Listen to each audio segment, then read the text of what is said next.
Welcome to our channel. Today we how to authenticate with Kartra tracking code verification, quick tutorial step by step clearly. To authenticate with Kartra tracking code verification, start by logging into your Kartra account. Once logged in, navigate to the dashboard. In the dashboard, locate the My Sites option on the left menu. Click on My Sites to see a list of all your sites. Select the site you want to authenticate by clicking on its name. After selecting the site, find the Settings tab within the Site Settings. Click on the Settings tab to open the site configuration options. Scroll down to find the Tracking Code section. Copy the tracking code provided in this section.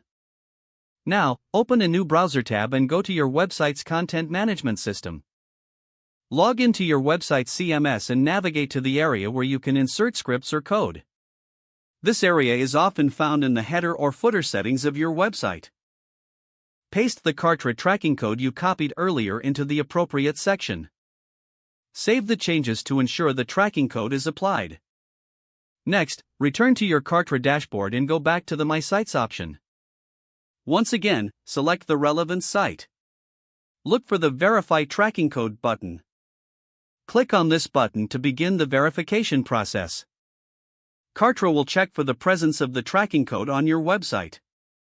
If the verification is successful, you will see a confirmation message. In case of an error, double-check that the tracking code was pasted correctly.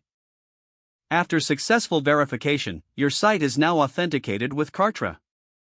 You can proceed to set up your marketing campaigns effectively.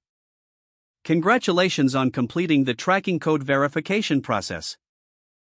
If the page does not load, refresh the browser or try again in a private or incognito window.